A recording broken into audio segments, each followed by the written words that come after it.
वो प्रचार करते थे। हाँ। लेकिन आज का एजुकेशन क्या है, आज का मान जितना झटपट वाला पैसा इकट्ठा करना, झटपट वाला आगे बढ़ना था, अभी इकट्ठा करना। 7 किलोमीटर उस समय त्याग था और आज जो है मन स्वार्थ ये सब कोई निकला हुआ है। तो हम लोग आ गए मंदिरों के हिस्से। तो ये पूरा का पूरा ऊंचा ऊंचा जो किला देख रहे हैं वो सारे अपने जमाने का ग्रांड टेम्पल हुआ था। लेकिन आज किला है, मिट्टी और ईंटे के सिवा वहाँ कुछ विश्वविद्यालय का जो ये लोग भी उनके साथ घूम रहे हैं। हम भी 5-6 जन घूम रहे हैं। एक भी फूल नहीं हुआ है कमल का। ऊपर वाला हिस्सा और काले काले दिख रहा है। हाँ। इसके नीचे वाला जो है वो भी ओरिजिनल। अच्छा, कुछ हिस्सा जो ज्यादा डैमेज हो गया था उसको आर्कोलॉजी रिपेयर। वो ऊपर जो मिट्टी जैसा है ना, वो मिट्टी घास और मिट्टी आपको जो दिखलाने का जो मेन उद्देश्य है कि आप समझे कि नालंदा विश्वविद्यालय पूरी तरह से उसी तरह से मिट्टी का टीला था। ये पूरे ऊंचे ऊंचे हिस्सा मिट्टी से ढका हुआ है, खुदाई करके निकाला। अब ये जानिए सारिपुत्र जो लॉर्ड बुद्ध के सबसे पहला शिष्य नालंदा से बने थे। अच्छा। उनका जन्म और मृत्यु यहीं हुई। मृत्यु के बाद जब उनका अग्नि संस्कार बौद्धिक परंपरा से हुआ और जो राख बचा अस्थि, उस अस्थि को इस कंस्ट्रक्शन के बीच में रख के इसके ऊपर मिट्टी का स्तूप बना दिया। अच्छा।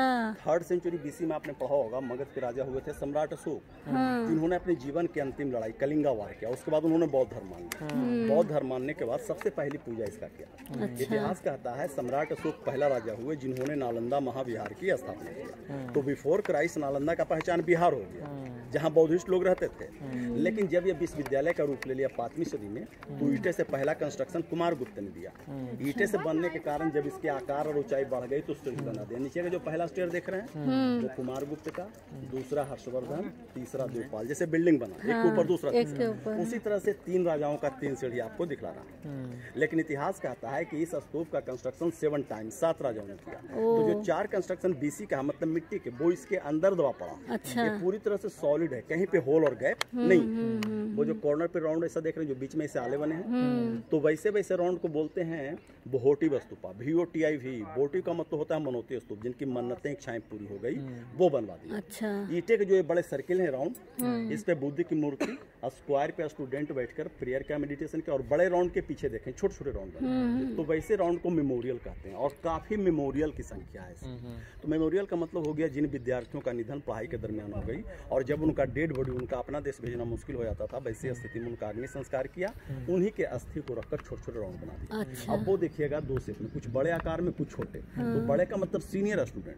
छोटे का मतलब जूनियर स्टूडेंट। अच्छा। तो ये सारी बातें ह्वेनसांग के डायरी से ली गई है। अगर वो डायरी नहीं होती तो कौन सा कंस्ट्रक्शन किस लिए पता नहीं चलता। क्योंकि आपके पास जो भी लिटरेचर थे, जो लिखी गई किताबें थी, सारा का सारा तो जल गया, कुछ बचा नहीं। तो उसकी डायरी ही आज आपके लिए, हम लोगों के लिए इतना बड़ा इंफॉर्मेटिव का हिस्सा।